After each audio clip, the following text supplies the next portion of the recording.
So hi and welcome to another unboxing. Today we have another big box from Ami Ami.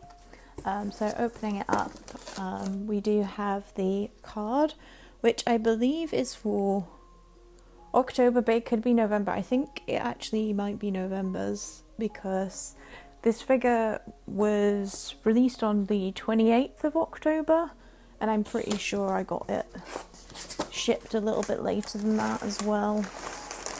So there's quite a lot of paper. I'm just going to throw that out for now. So one thing I did add to this order in the theme of the figure inside is this acrylic stand of Monokuma and Monimi, which is pretty funny because Monokuma is quite wasted, I think. And I just wanted something that was really kind of cute to add to my order. And if I pull this open, you'll get a peek of what is inside. So we do have Chiaki Nanami's 1/8 scale by Phat Company. Oh, I did just notice it even has the 10th anniversary logo on here, which is pretty cool. So I'm going to take a moment and get this out of the box. Quite a few people made me panic about this box, saying it was absolutely massive and what have you. Clearly they have never seen Blazer's box in real life, or just some of the other ones I have, which like Lilac Cools, which are absolutely massive, because this is actually fairly thin. It's very streamlined. Coming back to the front, we'll go through it bit by bit. I do like you have like Monami's cut out at the front, and then a good nice screenshot of Chiaki, and on top you've got this cute bun. And from the side you get a good side view of her, and then the back. So there have been some defects people have mentioned with this re-release, where apparently it has been noticed before with some of the pre-releases that came in the past, where the TV is too close to her face. I'm expecting to have to do something to the peg to kind of knock it back a little bit, but I'm happy to do that because I have Kirigiri's version of this. I plan on getting Kaede's when that comes out. I've also got Shuichi and Kokichi's non-scales on order from Union Creative. I love Danganronpa. I will have a shelf of Danganronpa. So, I mean, I also have Chiaki's bunny, which I haven't actually posted yet. I need to. So this is another thing I wanted to talk about in this video while I'm doing this. I was recently promoted. I'm a software developer. I just got promoted to senior software developer. And I also got moved to a project which is has many time constraints. So trying to get videos out is very hard for me at the moment.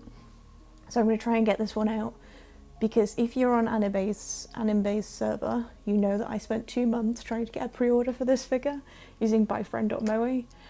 If you haven't heard of that, it's a site where you can set up alerts for Ami Ami. Ami Ami did remove some information from their API, so we can no longer see how many things are in stock. But you can still set up alerts for when things do come into stock. I think at the moment most of my stuff I have tracked are just like Evangelion like t-shirts or bags and stuff. Whether I end up buying them or not, I don't know, but at the moment I kind of just want to see if I can get at least something.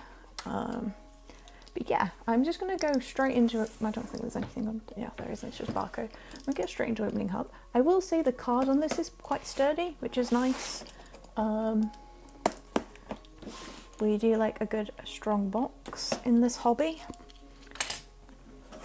What I did want to talk about as well, actually. So I do love Chiaki and I do love Kirigiri, but where is my Sonia Nevermind scale? Like, truly, best girl has still not got a single scale, and it makes me so sad. Oh, cool. So inside you do have the Danganronpa emblem, which is kind of cool. For the school, I should say. So if I turn it this way, you can see it through there. Yeah, I'm trying not to knock this off the table. It's like chaotic energy from me today. Like, this is what tiredness and forever meetings has done. So yeah, we do have some like step-by-step things on what this contains, how to hook things up. And then also, let's have a look at her in the blister. So there are two layers. The back layer has like the game controllers that hook up to the TV, and then the front we've got Monokuma as the base, Chiaki, the TV, and then Monomi. I can't pronounce it as well as I'd like. Right, so what I'm going to do is I'm going to take a moment to set this up, and we'll see if I have managed to not have a defect one, or if I do. Right, I'll be back in a moment. Okay, so she is fully assembled, and yeah, unfortunately, I think every single one of these has this defect where this TV should be back here, but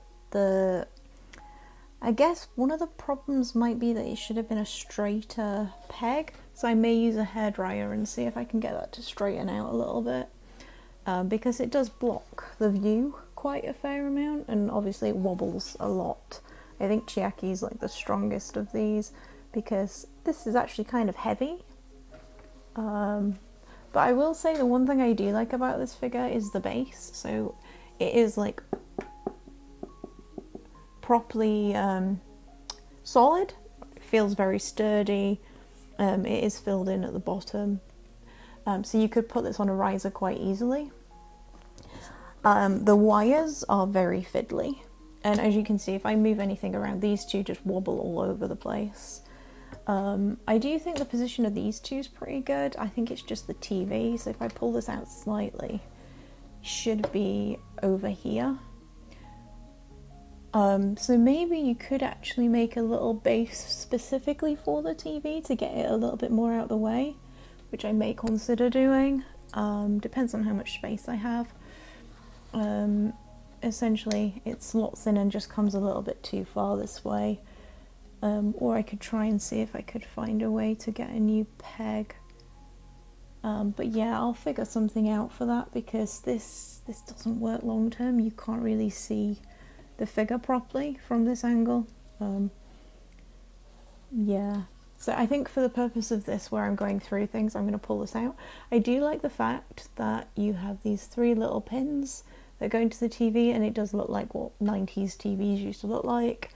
And the details on the TV itself, if I pull this in, the red gradient is gorgeous, and I do love that they've got the game on there.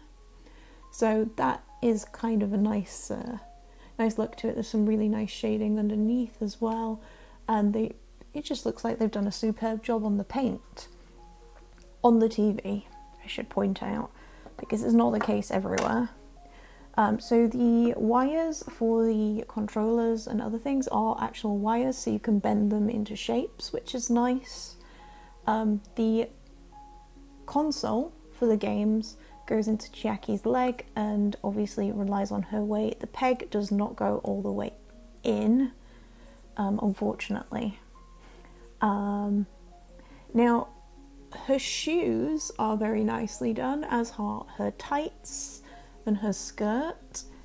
Her jacket and backpack are also really nicely done, but it's the hair that has unfortunately had some issue.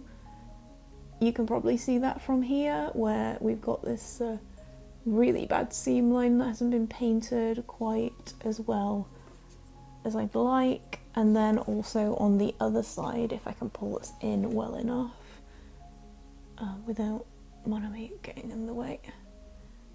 There is some, like, where the paint's dried, I think they've accidentally caught it or something. There's also a very bad seam line on the top of her head. So that is unfortunate. The controllers themselves are quite nicely done, and like her top and other things look fine. Her skirt has some gorgeous details on her lap area. So there is a lot of good things. It's kind of a weird mix of being really well done in places and really badly done in others. There's actually quite a bad seam line there as well on Monomi, where the nappy kind of creates a line with that. But then again, also like the sculpt and paint of the seams here are really good. So it's just a weird mix. So yeah, I'm not entirely sure whether I'll display her with the TV at the moment, just because of that flaw, until I figure out how to fix that. Oh, that's also popped out. So the cool thing is they do have these like little details where you can slot in the little intricacies of the controllers going into the ports and such. But yeah, I do need to find a way to get this TV to display without being in her face. And apparently this is a defect that's happened in the past as well, but this time it's been quite bad across the board. On MFC, myfigurecollection.net, quite a lot of people have mentioned having this issue, so it's something to be wary of. But I will take some shots of her with and without the TV, just so you can get a feel of how she looks. And yeah, thank you for watching.